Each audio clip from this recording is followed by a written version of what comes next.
Sorry about the room and it being a little place. I kind of forgot before we booked this room that there's some construction going on here. And I'm glad y'all could find us. So please have some cookies. Take a couple. I don't want to take them back to the office when you leave. So please have multiple. I'm Kelly Jorgensen. I'm the coordinator of student organizations. So I kind of do everything relating to student orgs and also provide some workshops and trainings and things for our advisors and work with them as well. So thank you all for being advisors. Thank you all for coming today. If you've got questions while we go throughout, I like to just answer them as we go. I'm going to give you a lot of information about what your orgs are learning in orientation. So if you came to a presentation last year, you might hear some of this information, but we're also going to go through the new OrgSync platform. I'm going to show you around that as well because I know that obviously is new and there's been some challenges and things with that. So I'm going to hopefully get you all on a better foot with that new platform as well. So we will get started. These are just some things we're going to talk about today. We're going to talk about the qualifications that orgs need to be registered. We're going to talk about some benefits once they do become registered. We'll talk about policies and procedures relating to student orgs that we share with them that I want you all to know about as well. We are going to talk about event planning, some funding opportunities for organizations, and some finance pieces that I want to remind you all about. We will go through OrgSync like I talked about earlier, and then we'll also talk about some additional resources and things that are coming up this year that I hope you can encourage your organizations to take advantage of. So the first thing is, as a reminder, all of our organizations have to register every long semester, fall and spring. In the fall, they have to attend, an officer has to attend a student org orientation. We've been holding those throughout this whole month. We will have a few more coming up here in the next couple of months if the organizations haven't attended yet. And then they must also update their information on OrgSync. As long as they get registered in the fall, the only thing that they have to do in the spring is update that information on OrgSync. So orientation is essentially once every academic year. They must maintain at least 8 members, all of whom must be UNT students. We have had organizations in the past who have tried to get some more members by working with TWU and some other campuses around the area, and that's great, especially if there's organizations that are similar to theirs at those campuses. They can have events and do things with them, but as far as them being members and officers in the organization, it can only be UNT students. They must have at least 2 officers out of those 8 members. And those officers must meet all of these eligibility requirements. So they must have at least a 2.4 UNT cumulative GPA. They must be enrolled in however many members depending on if they're undergrad or grad. And they also must be in good disciplinary standing. So what's going to happen here is in the next couple of weeks, we're going to be running a report of all of our officers. And what will happen is if any of them come back ineligible, that officer, as well as you as the primary, if you're a primary advisor, the main advisor, will receive an email letting them know that they are ineligible. At that point, they will either need to resign right away or they will have the option to appeal. They have 7 business days to do that, and there'll be instructions and a link to a form that they can fill out if they wish to appeal. At that point, it will then be up to the Eligibility Appeals Committee of whether they will be given that appeal. If they are, just know that they do have to meet that requirement by the next semester. And if they are given that appeal for, let's say it's the GPA, the next semester they could not get an appeal for that same criteria. So just keep that in mind with your organizations. All of them should have this information in their constitution as the minimum requirements of what are required of their officers. Obviously, a lot of organizations have a higher GPA and other requirements, which is great, but this should be the minimum requirement for each officer. And then, of course, they must always maintain a full-time faculty or staff advisor, like all of you. All right, so when they are actually updating their information, just some tips and some things for y'all to know of some things that they actually need to fill in when they're doing this. So we need to know the number of active members they have. They need to know all of your information, so they'll need to know your name, your email, your department, and your on-campus phone number, as well as all the information of their officers. And this is how we get the information to then run those reports, and also to contact those officers about various workshops and trainings and things that we have going on throughout the year. They also need to upload a copy of their constitution and bylaws. We have quite a few organizations who I will say probably need some updating to their constitution and bylaws. So I'm telling all of you as advisors here, encourage them to look over those every year. We had policy changes that I'm sure you all know here at the university, and so we encouraged all the organizations at that point to make sure they had updated things, make sure they have updated verbatim clauses and things that we require. But if y'all can also reach out to them and let them know about that and make sure things are up to date, that would be great. And then the primary contact is the person right now who is able to actually register the organization. So when we made the transition from the old platform to the new platform, we were only able to give one person full access to each portal. And what we did is we gave that access to the last listed president for every organization. So some of the times that was someone who is still an officer, still the president, and it worked out in a great way. Sometimes that was someone who unfortunately graduated or may not be an officer anymore. So we've encouraged all of our organizations to reach out to that person if they can't get in contact with them. Have them reach out to our office. We can reassign that role to someone who is a current officer in the organization. So only one officer will be able to go in? So that was just to start off. And then that primary contact can give access to anyone else that they would like in the portal. And I'll show you all how to do that as well. And I will say that once the registration submission is approved, as the advisor, if you're the primary advisor, you will have full access to the portal as well. Yes. All right. So once they do become registered, there are a few benefits. I would say the one that's most important to orgs and the one that they care about the most is that they can hold events, make room reservations, and do things here on campus. So until they've gotten an email from UNT Student Activities OrgSync saying the registration submission is approved, you register for the semester, you can hold events now. They cannot fill out the event application to be doing things here on campus. So this is one of the major benefits to becoming registered. Another is they get to participate in university-sponsored events. So any organizations that may fail to register for a semester are not allowed to participate in orientation during the summer and do all the fairs, homecoming, ring, green, fling, and all of our large events where they can table and recruit and get their name out there. If they don't register for a semester, they also will not appear in OrgSync to potential new members. So coming up here in the next week or so, any organizations who aren't registered up to that point will actually, their status will change and they will not show up in the organization directory. So potential new members will not be able to find that. The opportunity to co-program with university departments. They do get a limited quantity of free black and white copies through our office if that's something that interests them, if they need to make copies of anything. And the ability to invite guest speakers to campus.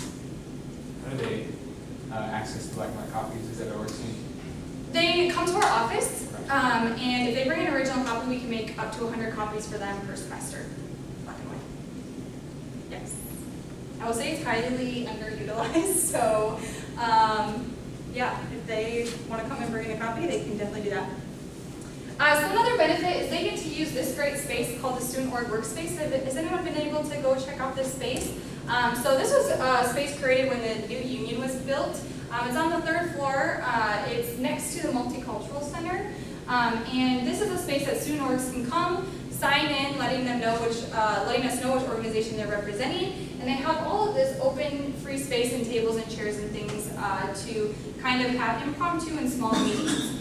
So we encourage organizations, they can't register this or reserve this space, but if they're needing something to do impromptu or collab with a few people or a few organizations and just have a small group, they can come use this area.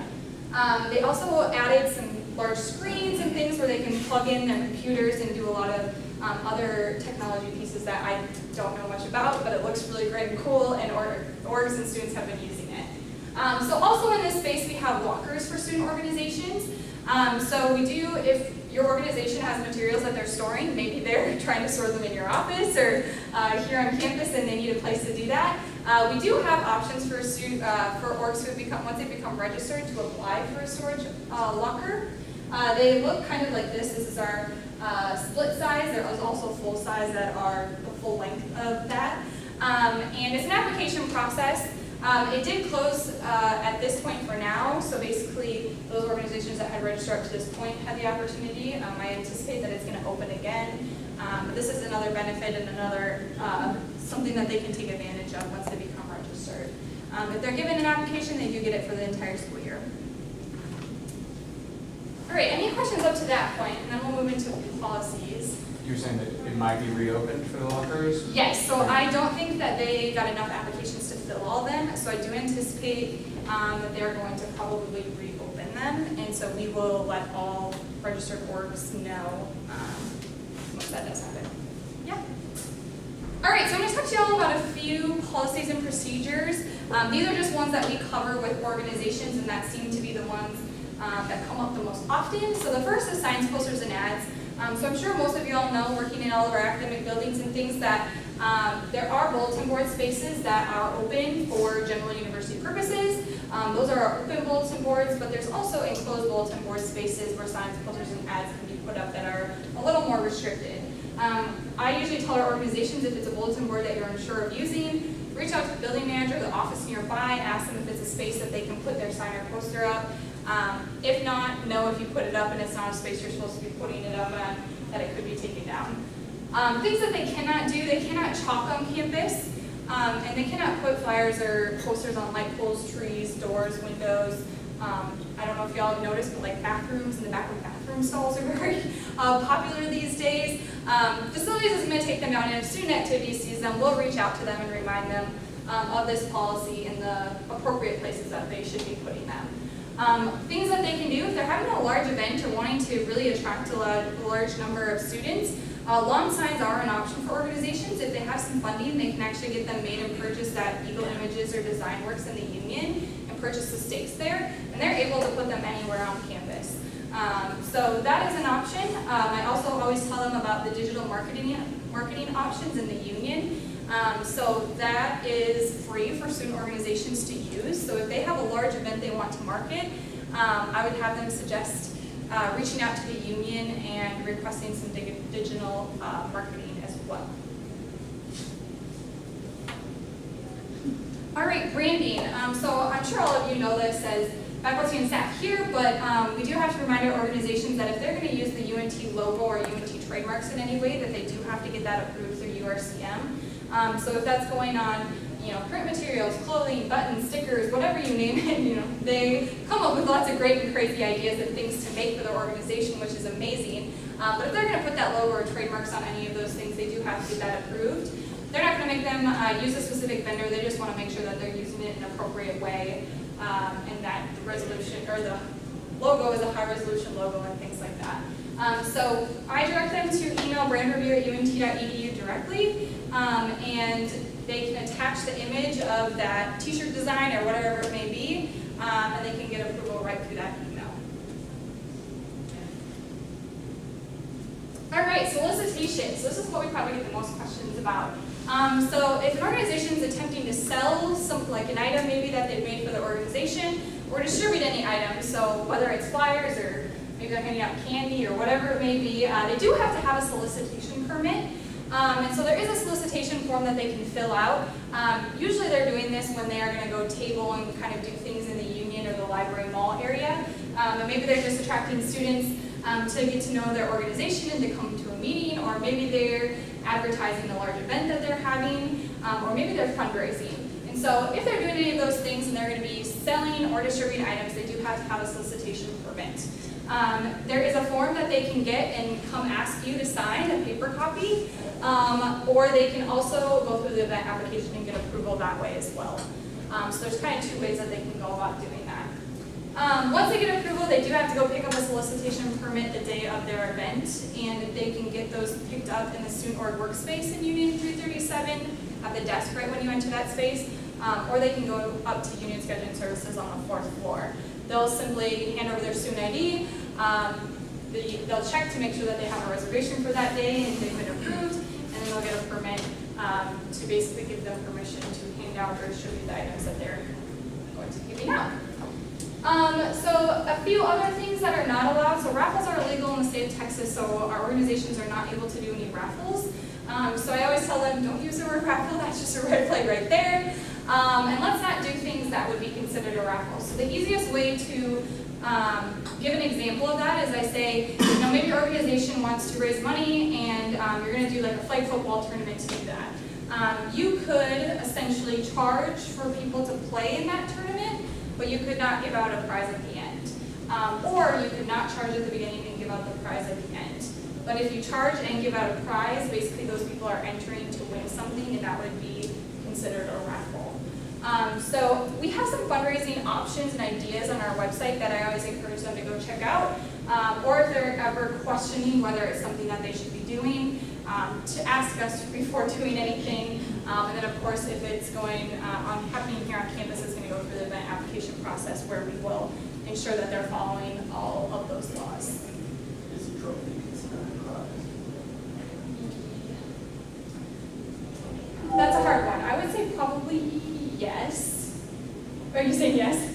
Absolutely. Yeah. Anything that has monetary value. Yeah, I mean, that's really the thing is, yeah, anything that's gonna, like you said, has monetary value, so they had to probably purchase that trophy, meaning it has monetary value. So, yes.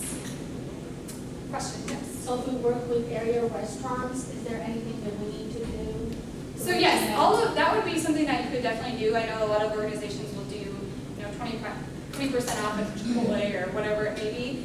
Those are all fine. I would just make sure that you're encouraging them to communicate with the business prior to doing those. If they are, are they a tax exempt organization, which we'll talk about a little bit later.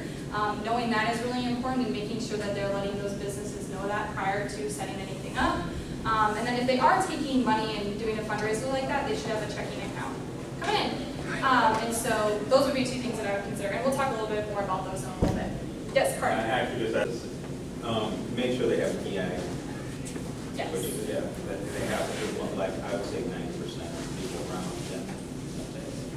So they have to have an EIN. If they don't have an EIN number, if they have a bank account, someone that she stated earlier, they definitely have to go ahead and check their Wells Fargo account. So, more aware of that. What's a Yeah. PI number? An EIN? Oh, EIN? Yes, so EIN. So they have to have, in order to actually open an account, they have to have an EIN or tax ID number. And there is a process of, they basically have to go through the IRS to request that. And we have some steps on our website and we can work with them if they need help doing that. So once they get that number, that's usually what they're gonna, the businesses are gonna ask for when they're setting up those fundraisers with them, is to have that number. Is it typical for these student organizations to be tax exempt? No, it is not. So we'll talk a little bit about that in a second here, but most organizations are not. If they have a state or national affiliate, I always encourage them to reach out to them and ask them for their status, because they more than likely are probably a 501c3 organization, but most are not. All right. So another thing that, bake sales. So bake sales are not allowed. So an organization cannot make anything in their own home or someone else's home and bring that onto campus. And either distribute that or try to give that out, whatever it may be. And this includes meetings, so I know a lot of organizations will try to do potlucks or things like that. And that is something that they can't be doing on campus, simply because if something, someone got sick, something happened, we don't want that organization to have been liable for that. So anything that they're doing that's food-wise either needs to be prepackaged, so coming from Walmart, Kroger, or something, or if they want to get it from what? Not the one on university. Or it has to come from a commercial kitchen. So basically they need to get it from a business that could provide a health permit stating that that food was made in a commercial kitchen. So that's one thing that they cannot do, and they cannot directly sell food.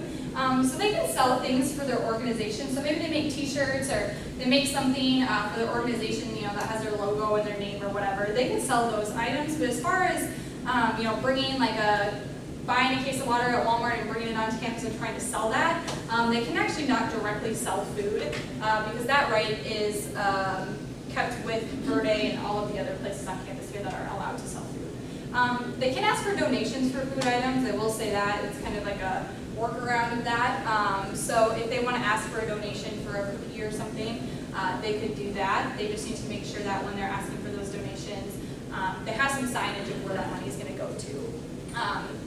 So, it could be. At that point, when they do the donation, do they have to be store-bought still, or do they make it themselves?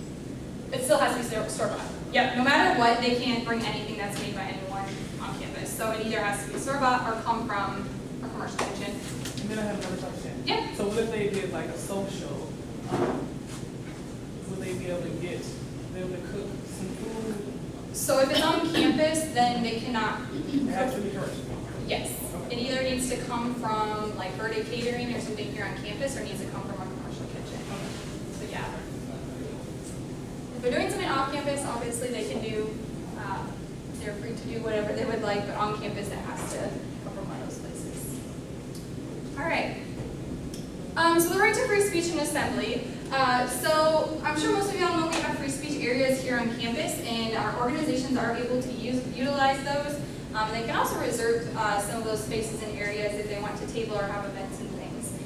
So we just remind them that when they're in those spaces, not to interrupt the primary mission of the university, which is obviously to educate all of them. So if things get loud or they're disrupting a class or students, then we could ask them to shut down that event or turn down the music or whatever it may be. A few things that they can do in those spaces, but there are some limitations. So amplified sound is one. They can have amplified sound in these spaces from 11:30 a.m. to 1 p.m. and 5 p.m. to 10 p.m. And it can be up to 92 decibels. So they are allowed to do that, but any other times during the day they cannot have amplified sound. And we always tell them about having a parade or march or using an outside structure or doing something large like that. We are going to have some additional reviewers on their event application, and we're going to need to know a lot of details about what's going to go into those. So if we're using an outside structure, for example, maybe they're bringing a dunk tank to do a fundraiser, or we had a fraternity bring a car into a car smash last year. Those things are large outside structures and things that are going to attract people and are going to need some additional reviewers on them. So we're going to need to know where to place them on, in the right place for, for the dunk tank to be attached to water and things like that. So we just ask them to put in a lot of details, and I would encourage you all to ask a lot of questions and make sure they're thinking about all the different things that could go into that type of event or whatever they may be doing, so that they can come prepared to talk about that and to actually fill out that event application thoroughly. All right, we're going to talk about some funding opportunities that I want y'all to know about for your organization. So the first is Eagle's Nest funding. So if any organization wants to have an event here on campus, it's going to be open to the UNT community, they can ask for funding for that program or event. There are some steps here listed out that they'll have to complete. The first thing that they have to do is attend a resource meeting where they'll get more information about the process.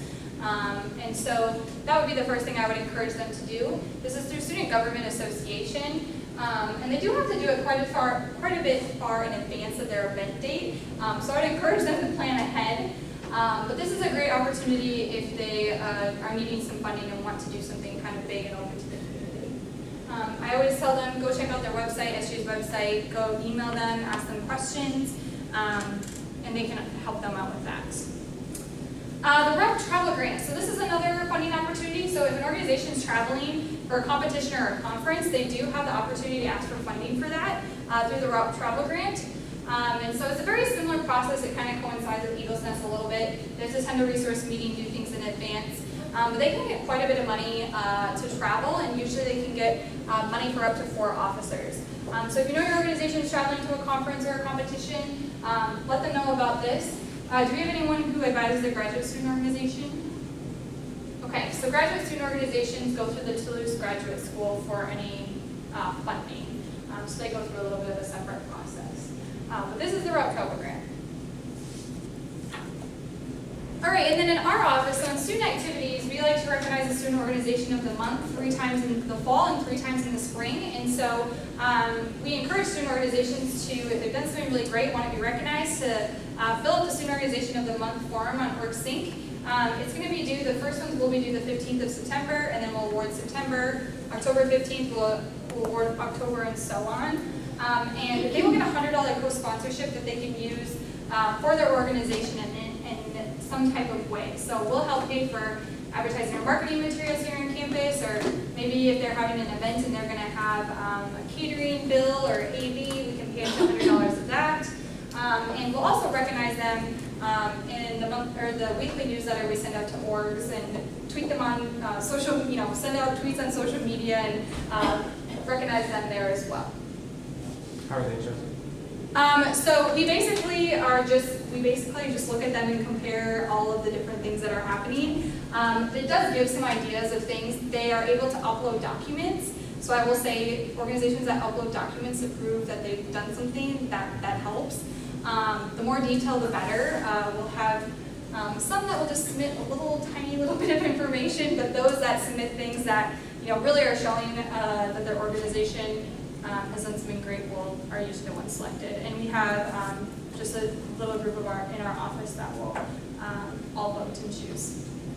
Yes. All right, so like I talked about earlier, if your organization is going to be handling money in any way, I would encourage them to get a checking account. This is just to ensure their funds are handled safely and not one officer or member or even you as an advisor are responsible for that money. So the steps here on your left are the steps that they would take if they need to open a checking account. Student organizations are able to open a checking account at any financial institution they wish. A lot of organizations do use Wells Fargo because it's convenient, it's here on campus, but like I said, they're able to open an account anywhere. If your organization is going to open an account, I would suggest encouraging them to really look specifically at the requirements of that specific account. We've had quite a few organizations who opened an account, didn't have the minimum amount that they needed, and were actually getting charged and ended up losing money and had to close that account. So I'd encourage them to look at different financial institutions, look at those different accounts and see what their requirements are. If they need help getting their officers and advisors, if y'all want to be on the account, that is totally up to you. That is totally your option if you'd like to be on it or not. But if you do, or there's officers that are needing to be switched on and off of that account, this is a process that we do help organizations complete if they need it. Yes? I've heard recently that there's going to be a banking change on campus. Is that going to affect those organizations who already use Wells Fargo? So we have not heard anything of as far as it's going to affect organizations, since they essentially can use any financial institution they wish. It should not affect them. So even though the university is moving over, because they're able to use any financial institution they wish, it shouldn't have any effect on them.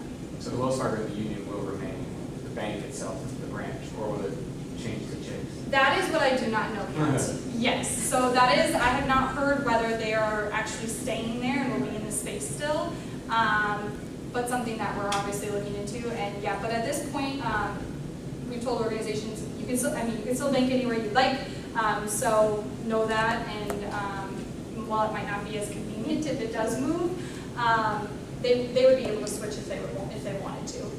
So it's kind of up to them. And then of course these are the steps here on the right if they need to open an account, and some steps and things that they would need to do to go about that. Let's see. Okay, so taxes and exemptions. So we do talk to our orgs about taxes and exemption. So one thing that we mentioned to them is, we tell them about state and federal tax, obviously. And federal tax, we mentioned to them that if their organization is consistently bringing in $5,000 or more each year, that they really should be paying federal income tax on that money. So if your organization is bringing in that amount of money, so think about talking to that organization about that and how you can go about getting that taken care of. Reach out to us if you have questions about that. Most organizations are not bringing that amount of money, so it usually is not a concern. But if it is, let us know.